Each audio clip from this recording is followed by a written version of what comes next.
So nataka sasa tufanye hiyo integration in a practical app na nimetumia the shoe app. So ni simple, so unaweza kuja tu hapa, iko na functionality mbili, nimemake tu ikuwe tu simple. Unaweza view products zote, unaweza ona product moja in isolation. So hii ni simple tu, but the main focus ya hii kitu ni hapa by now. So hapa ndio the main focus, so tutakuwa tunafanya hiyo.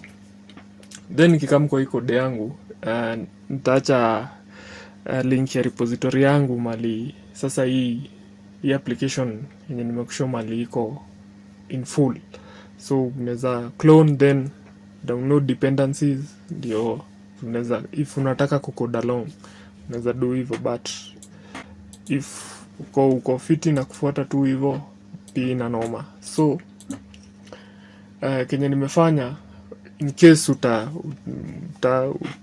clone your repository, db nimetengeneza seeder file, which seeders kwa Laravel inakusaidia kugenerate dummy data haraka kuliko kushindanga ukienda sijui una type manually. So acha nikushow vile hiyo file inakaa. So utakuja kwa database, seeders, shoe seeder hii hapa. So nilikuwa nimetengeneza hizi dummy data hivyo. So ukitaka kuzirun, so ukitaka kurun unasema php artisan db seed, naandika nini, seed then class is equals to, sasa the name of our class which ni shoe seeder. So shoe seeder na nikispell stuff seeder hivyo. So hivyo ndio unaweza ukirun hii kitu itaenda kwa db iposti data yote kwa hiyo table inaitwa shoes yenye nilikuwa nimecreate. So niko na model, so inakaa hivi. So kuja kwa shoe iko na hizi properties, name, price, image, description. Tukirudi kwa database migrations the same. So nacheki nimetengeneza hiyo migration na nikai migrate kwa db yangu. So wacha sasa tuingie where the real meat is. So kitu ya kwanza kama unakumbuka, so na routes zangu zinakaa hivi, acha nifungue. So ni hizi mbili, moja ya kudisplay shoes zote, nyingine ya kudisplay shoe moja in isolation at a time. So iko hivi. So tukirudi hapa, tunataka kuactivate button ikifinywa. The moment imefinywa, inafaa initiate an SDK push kwa simu ya a person. So in this case, mtu ndiweze kubuy, utakuwa umehakikisha ame login, which your part sijafanya, but unajua ukitumia user tables unaweza store namba yake ya simu, hizo mastuff zote, but hapa tutakuwa tunaona vile tuta implement. So first thing first, so kenye nafaa kufanya ni kuja hapi. So tutakuja kwa hii nini yao, hii website yao Daraja. So hii Safaricom portal ya developers, tuweze create application mpya ama sandbox mpya yenye tutakuwa tunatumia. So close. So nitakuja kwa APIs, then so itabidi nime login juu, lazima ni login kwanza. So login your design. So with that, naweza kuja kwa my apps. So then ni create sandbox mpya, nitaita shoe app. Hiyo design hakikisha umetik tu zote, haina noma. So create sandbox. So ita create sandbox yetu mpya na iko na credentials mbili muhimu sana hapa, consumer key na consumer secret. So ni hizi mbili hapa. So first thing first, before dia tujaenda mahali, nafaa kuenda kwa UI yangu which iko kwa where is it?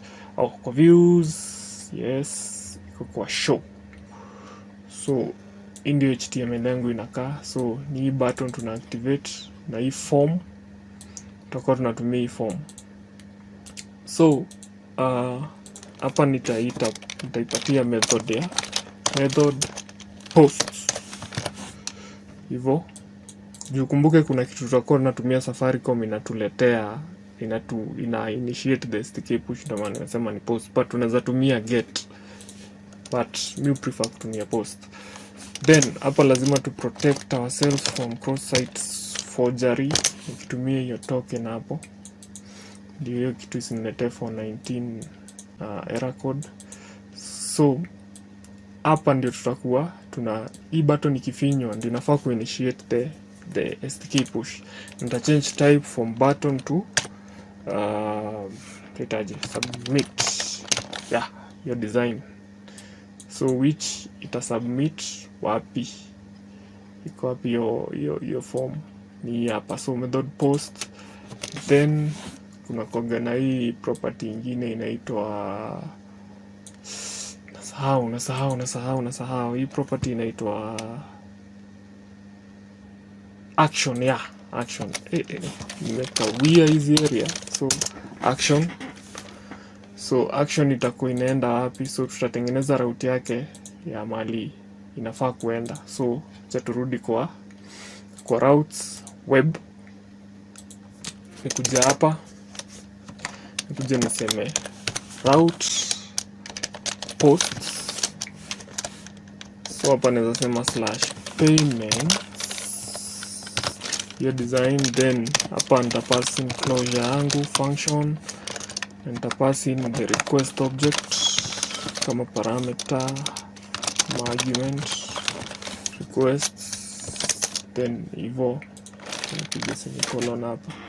So whenever hii button itakuwa inafinywa, this button ya buy now, tutafanya hiyo action ya hii form ikuwe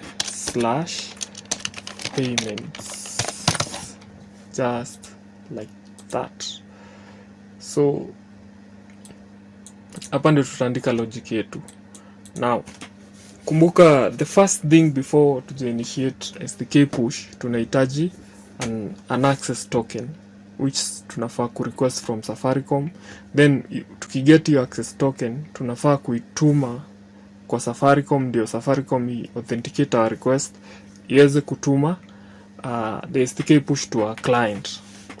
So acha tufanye hivyo. So in order each request kwa tunapata token, tutatumia hiyo concept ya middleware kwa Laravel, which tuliona middleware itaraniwa before this request or any request. Ukiapply middleware in any route, the middleware itakuwa inakoliwa first, then inakoliwa baadaye. So na hiyo behavior ndio tunataka, juu tunataka kwanza hiyo middleware ikikoliwa, we fetch the token, then after tumefetch token tunaweza tuma. Sasa tunaweza enda sasa hapa, tunaweza kuwa na go ahead ya kutuma the request. So nitakuja hapa kwa terminal, nikuja niseme php artisan make middleware,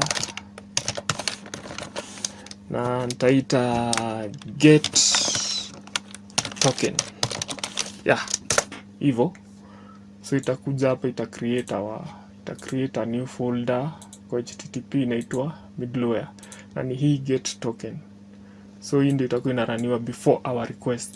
So in order to hook hii middleware yetu with our request and ina make payment, ni easy. So mtarudi kwa hapa, then kuna method nyingine na za chain inaitwa middleware, then hapa unasema the name of the middleware. So in our case itakuwa ni hiyo class. So get token class hivyo. So anytime mtu atajaribu kuhit this parameter, our middleware itakuwa executed. So if function inaitwa handle itakuwa executed first. So ndio tuweza kutest, naweza die dump hapa, nikuje niseme middleware is working, your design. So unaweza go ahead and test it. So utakuja kwa application yetu, where is our application? So iko hapa. So if I click this button, inafaa kutuletea that ka black debugging page. So bye, as you can see middleware yetu inakuwa executed hapa. So what do we do next? We request for the access token. Na kuweza ku access ku request the access token, kuna kitu Safaricom inahitaji. One, inahitaji let me comment. One, inahitaji a base 64 string combination of consumer secret and consumer key. Inahitaji this data, ndio tukiweza kuitumia itaturudishia the correct data itself. So in order tufanye hivyo, tunaweza kwanza tujiulize mahali tunaweza toa hii consumer secret na consumer key. So as uliona after ume create your app or your sandbox, hii hapa unapo these credentials by default. So si kitu na generate. So nitakuja ni copy consumer key, nikuja hapa chini ni create a variable nitaita consumer key is equals to this string. So remember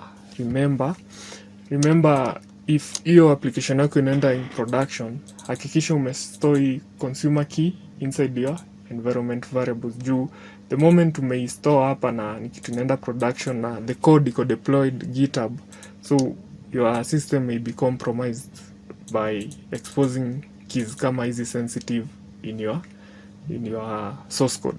So remember ku store environment variables, but in this case tunaweza store kama string.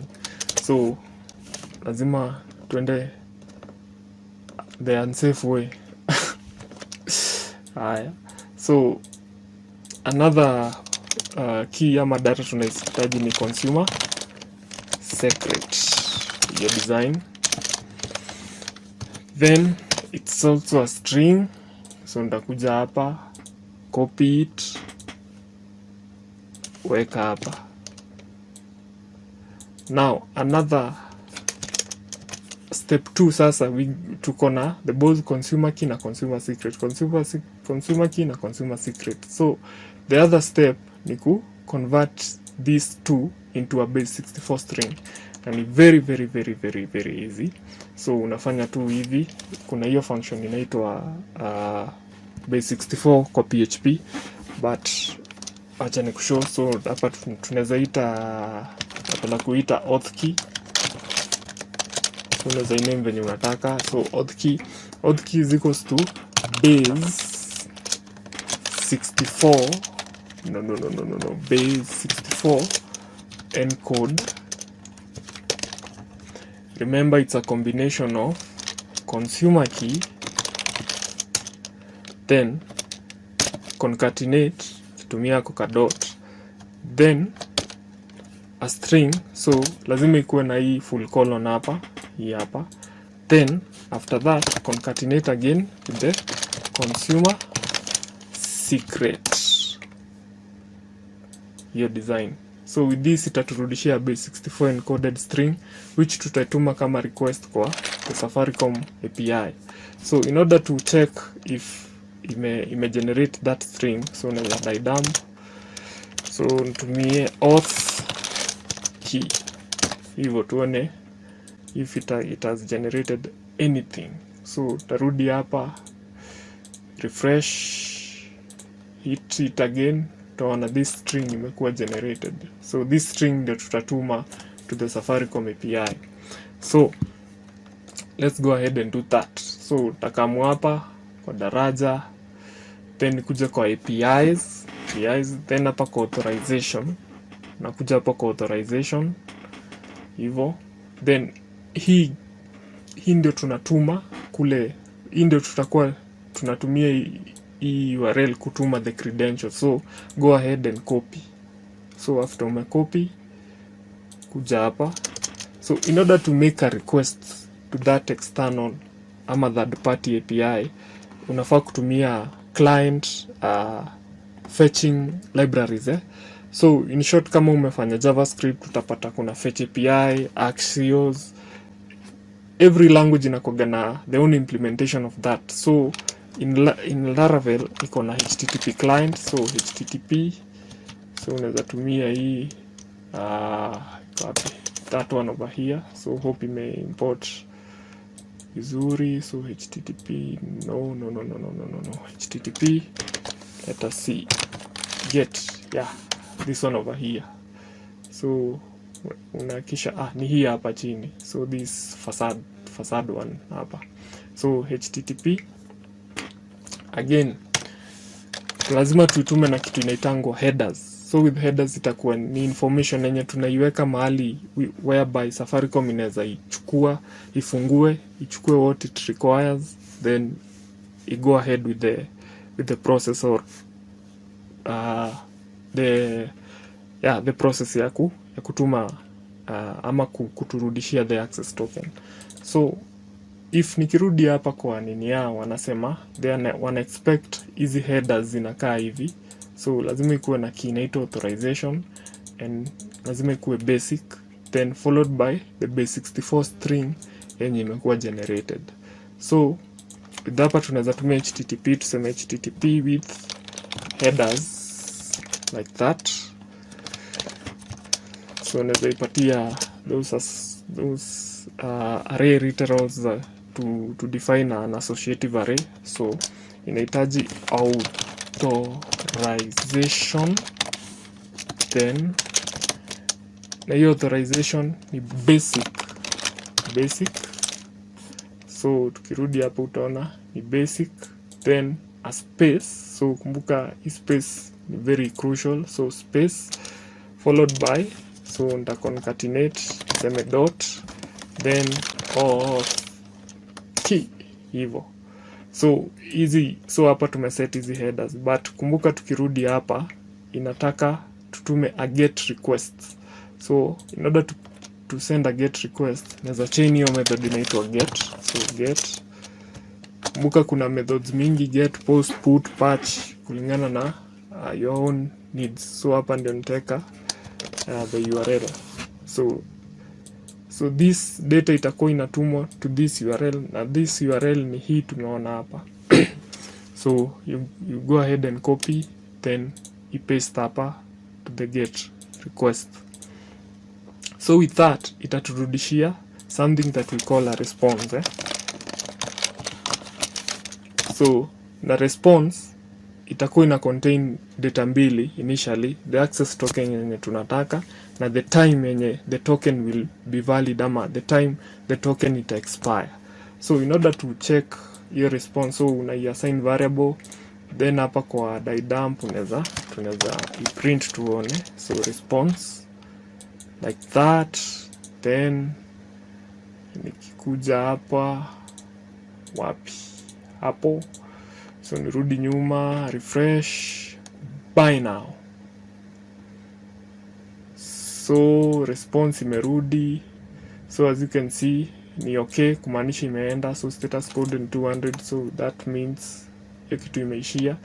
So tunataka kitu hapa, so headers, so we need what, cha tuone hiyo data imerudi. Streams not there. Hiyo data imeturudishia iko wapi? Hizi ni cookies data. no.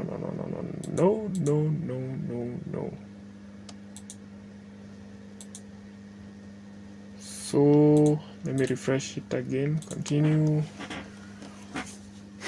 Tutafute hiyo data decoded. So where is the data? Response, headers, header names, protocol, stream. Kama tuioni hapa. Hebu acha let me show you. Acha tujaribu kutumia hivi, tuseme access token, then to try and refresh it again. Ni kama kuna token, yeah, ndio token hapa. So imerudi, so inarudi na vitu mbili, access token, then na kuna expires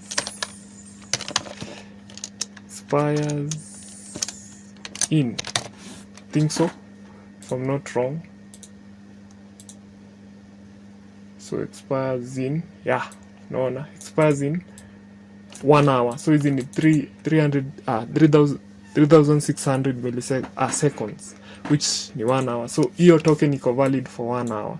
So but hapa hatufai kujali juu every time hii route itakuwa inahitiwa, itakuwa ina trigger this code to be run na ita generate a new token, but that is not the most optimal way ya kufanya. So the most optimal way ni token chukua, peleka kwa database. Each time una run hii request, instead ya kugenerating mpya, you go ahead. So hapo utakuwa na if statement nasema if the token is valid, endelea kuitumia the one in the database. If it's not valid, else generate, else this code which will generate a new token.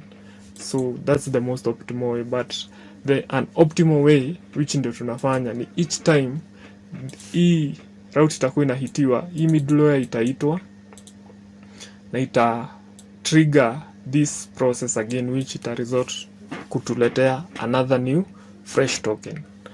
So umeona tumepata token yetu but in order hiyo token, juu tunahitaji hiyo token kutuma again to another request to Safaricom, that itakuwa actually inatuma hiyo that SDK push.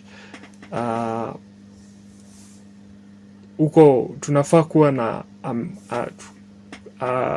a way ya kutoa hii token hapa tuitume to the next request, whereby the next request ndio tunahitaji kuituma ndio initiate the SDK push. So wacha sasa nikuonesha vile tunaweza tuma to the next function ama the next middleware. So unaweza tumia requests, then kuna requests ndani, then add.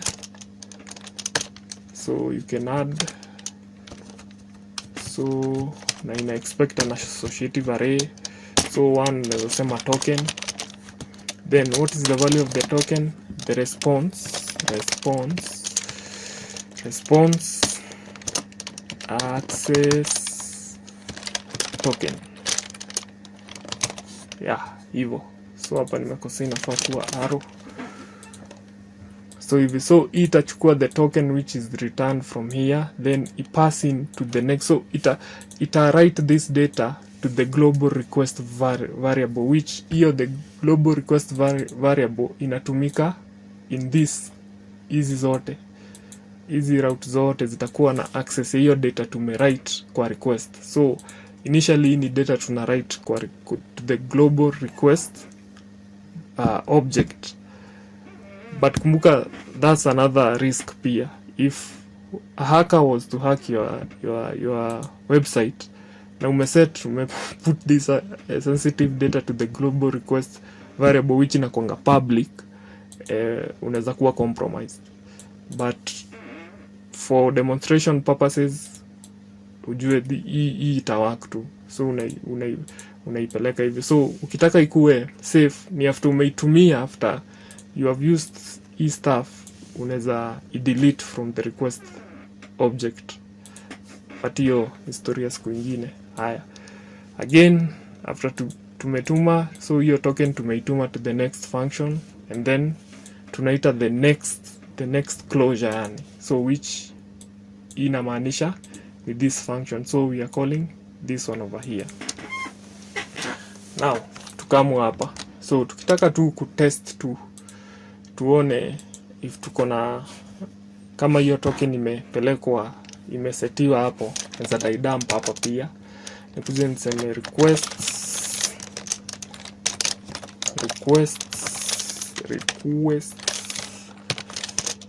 then hapo ndani naweza sema kuna get. Yes, get. So we are getting the key which ni token. Kumbuka tuliset kama token. So nikikama hapa tuliita token. So nikirudi hapa tutaweza iona hiyo token. So wacha turudi na nyuma, refresh, then click buy now. So ndio token yenye imerudishwa from Safaricom. So hii token tutaituma sasa when we are requesting an SDK push inside the client's phone, yeah?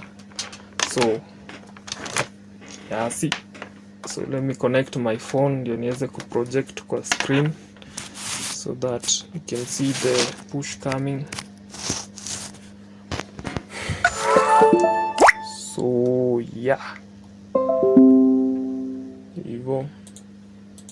So SCRCPY, so ntarani hiyo projection show. So wacha turudi hapa, so hii token yenye imekuwa passed through from the middleware to our request handler, which ni in this case ni function yenye iko hapa. Haya, again sasa tuende mahali sasa. So hapa ndio tutakuwa tuna initiate the SDK push. Haya, let's go here, then acha turudi kwa documentation tuone. So utafinya tu hapa APIs. So documentation ya hiyo SDK push ni M-Pesa Express. So unaweza go ahead and click simulate hivyo. So iko sawa, so simulate. So hii ndio documentation yake. So hapa kuna hii simulator hapa which unaweza itumia. So unaweza click tu hapa, chukua application yako, unaweza test tu. So party A unaweza put in namba yako 758262427, then the same number unafaa kuweka kwa phone number hapa. So hii party B tabaki hivi. So hii party B, so hii 174,379 ni the till number ya Safaricom, so ya kutest. But if kuna client akona hizo till number na pay bill na ametumia daraja, ametumia na za Safaricom, kuna vile unaweza fix, unaweza fanya hiyo till number yake ikuwe live unaweza deploy live, then instead ya kutumia ya kutest unaweka the actual till number ama pay bill number ya your client. So naweza teremka hapa nifinye simulate. So hii ni for testing purposes. So nikisimulate utaona SDK push imekamwa hapa. So na ndio hii hapa. So hiyo tu, if unataka kutest tu unaweza fanya hivyo. Haya, turudi sasa kwa kuinitiate hiyo SDK push. So tutaweza kuinitiate the SDK push, tunafaa kutuma hiyo request to this URL here, this URL. So hii URL hii na ni post, it's a post request, ndio tunafaa kutumia Safaricom ndio iweze kutumia ama kutumia client an SDK push. So hapo wanasema ina expect the request body inakaa hivi, so payload yake inafaa kukaa hivi. So when making a request to this link, tunafaa passing through hii data, inafaa kuenda na hiyo request. So then teremka hapo, unaweza ona password nini inahitaji, wana explain this keys na nini zinamaanisha. Then response body yake inafaa kukaa hivi. If it is successful, itarudisha an object ama a JSON object yenye inakaa hivi. So enough of the chitty chat, acha tu implement your stuff. Then ndio tuweze kutuma, tunatuma na hii data plus the access token. So hii data itatumika kama payload yake, then access token itatumika kutu authenticate kwa server za Safaricom. So let's go ahead and wacha ni copy kiki object, takuja nikicopy, nikuja ni paste hapa. So this is in JavaScript. In JSON, but tuta represent in PHP. So ndio tuweza kutuma hii stuff. Wacha in order kuliko to print hii token, naweza save kwa a variable called token, tuiweke hapo. So what do we need? We need to send a request, so http then with headers.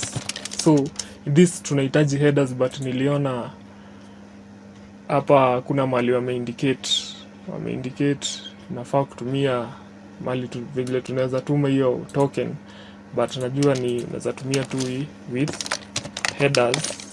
So nitaituma na headers, niweke associative array, niseme authorization is bearer.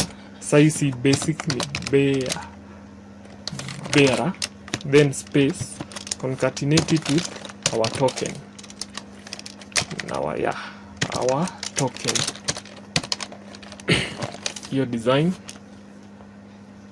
then tapiga hapa semicolon, then I will make a post request. Kumbuka hiyo the function responsible for initiating an SDK push inafaa kuwa ni a post request. So post, then tarudi kwa documentation, ukiona tunatuma to this link over here. So copy, after umecopy kuja hapa paste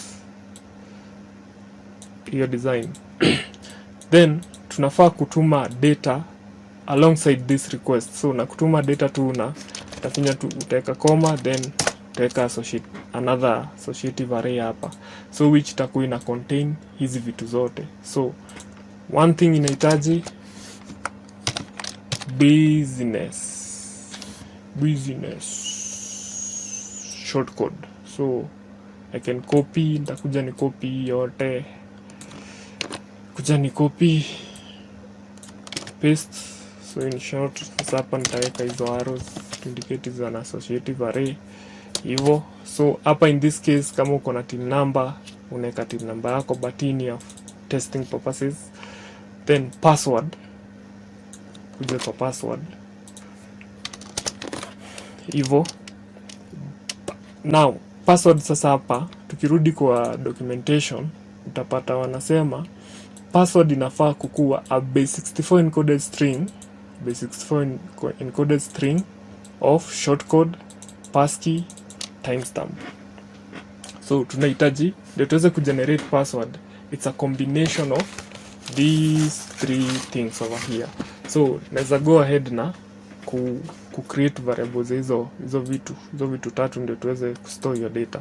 So tunahitaji shortcode, so naweza tumia hiyo snapcase shortcode.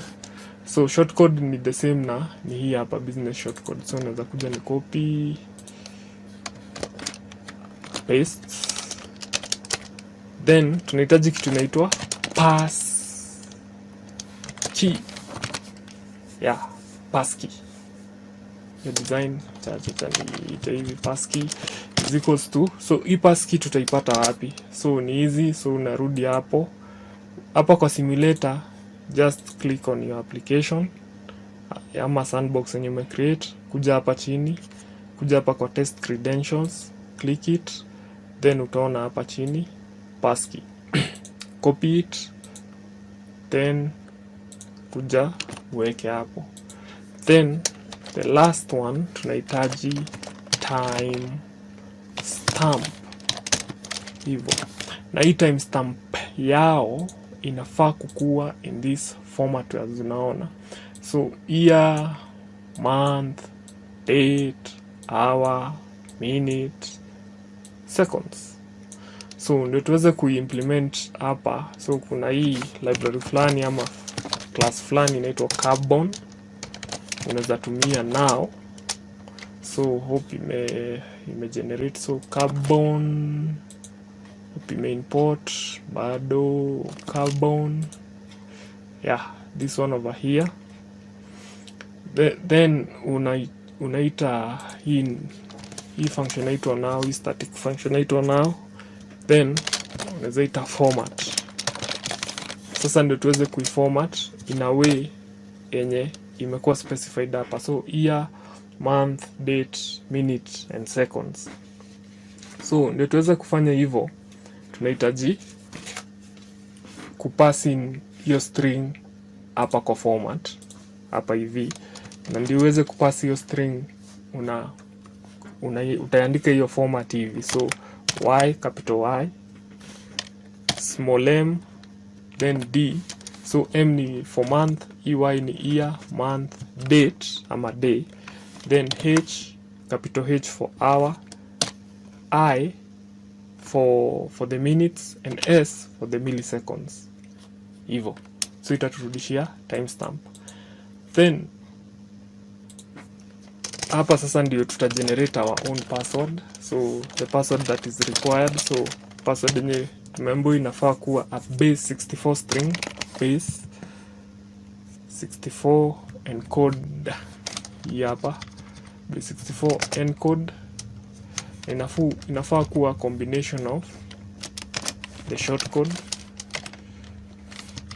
shortcode plus, so acha turudi to confirm, shortcode plus passkey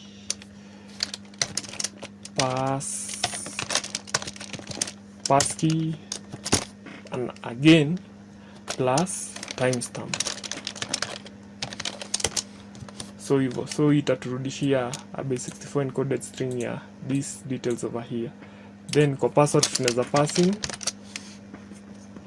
those credentials. So hapa nitasema password, then timestamp, tunahitaji timestamp, copy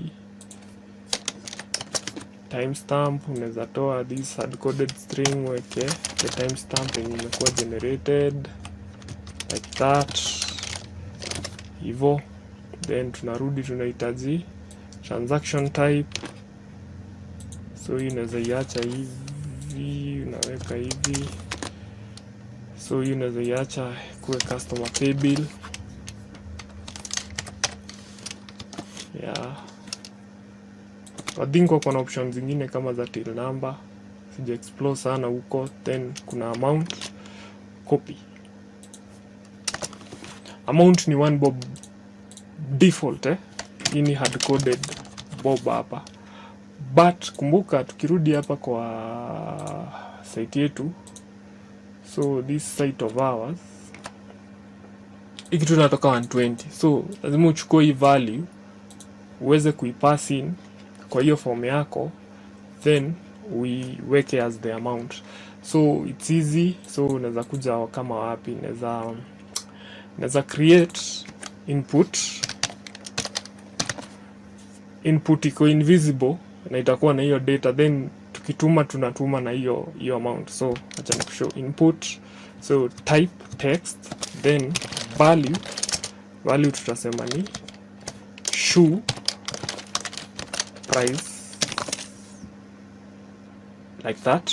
So nikikamu hapa, let us come here, shoe, tumeambiwa kuna hapa lazima niweke $sign. So refresh, so unaona na ndio hii hapa our price over here, but hatutaki ionekane, so tunaweza hide, so hidden, but in real sense iko hapo. Then naweza ipatia name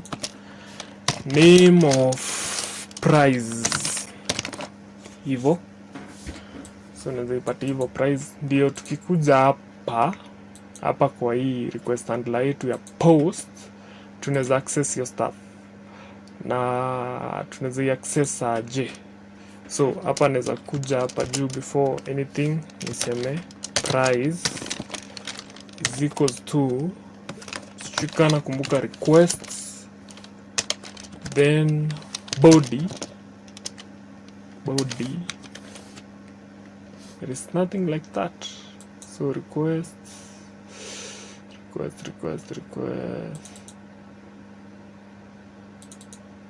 Let me check. Wacha ni die dump kwanza. dd then niweze kuona what's in the requests. So ndio niweze kuconfirm.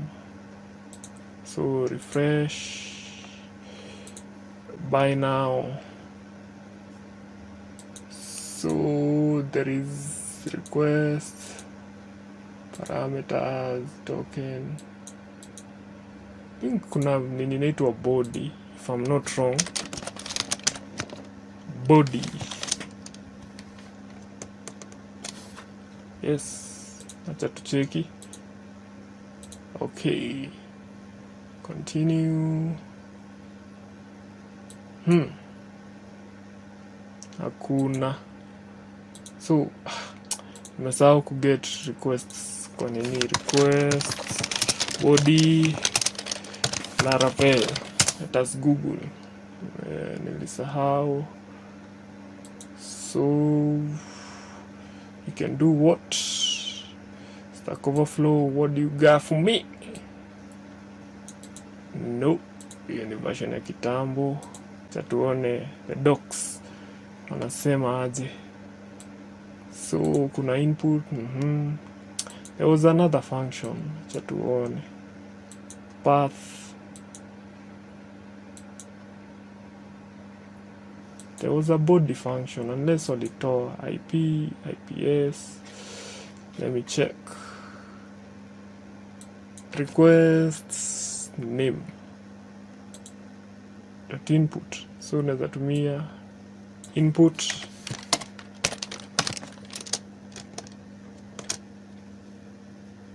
then the price name yenye tulikuwa tumeset kwa form. So hope ina work. Yeah, we got it. So fanya hivyo. So nitafanya hivi,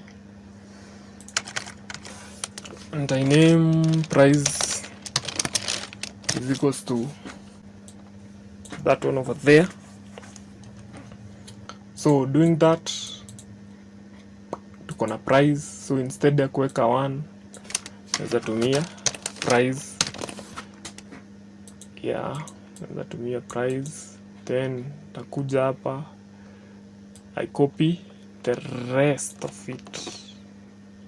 Yeah, je nikiedit moja. So party A, actually party A ni the person who is sending the money or the person who is initiating the request. So nateka namba yangu 58 26 24 27. But remember, unafaa kuwa the user ame login, so uko na namba yake, so you can get it from the authentication object ama the request object. Ama if click buy now, inafaa kushow like a model pop-up menu anaeka namba yake, which akituma we can get it from here, but nita hard code namba yangu for testing purposes. So party B ni the person who is receiving the payment. So in this case your till number. So for number is the same as party A. So nitakuja ni copy hiyo, copy paste hivyo, then I change it to something like that, then callback URL. So hii callback URL ndio tutakuwa tunatumia ku process the payment, so which nitatengeneza another part ya kukushow hiyo. Then kuna the account reference which unaweza iacha to the default test, na kuna the transaction description which unaweza leave to that. So with that tuko na the final payload, yani tumehakikisha ime match what Safaricom expects, and then tumetuma our token as a header. So with that hii transaction iko sawa.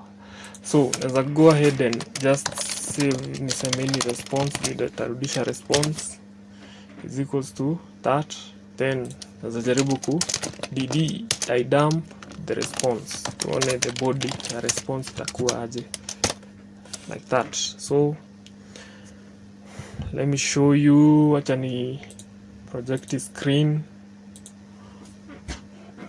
then turudi kwa website yetu, refresh. So tukua hapa, so acha ni you can do like that, as a split screen hivo hivi, then this one can stay over here. Naeza initiate sasa payment sasa, so naeza finya buy now and see itarudisha nini. So imerudisha response, it is okay. Unaona imerudisha our the price of the shoe, then unaweka pin yako hivyo, then hiyo tu unaweza, so ina apply kwa kila product. So unaweza kuja hapa kwa Vans, Old School, then just click on buy now. So request itaenda, unaona response ni okay, ni 200, unaona imeweza hivyo. So for the number unafaa kuiget user akisign in, kuna hiyo profile yake, utachukua namba yake which unaweza retrieve with ease kwa Laravel. So hiyo ndio the way una initiate an SDK push kwa Laravel. So part 1. So kuna part 2 ya kuprocess the payment, which sasa ndio tutaangalia the callback URL hapa, which ndakuwa na illustrate, ndakushow vile unaweza process these payments na uweze kustock kwa DB. So with that, hiyo story iko hivyo. So hii website yangu nimetumia Tailwind. So if one thing kenye unafaa kufanya after umeclone na umeset up kila kitu kwa env, kila kitu, so environment variables zangu zinakaa hivi, natumia MySQL, this is my database name. So before uja run, unahakikisha umerun, utakuja hapo useme npm run dev, ini ya kuanzisha server ya UI. Sa the Tailwind yenye ya hiyo maridadi hiyo UI, then next sand unaweza kuja hapa unasema php @serve ku start the actual server. So nivo. So if kuna swali, just let me know.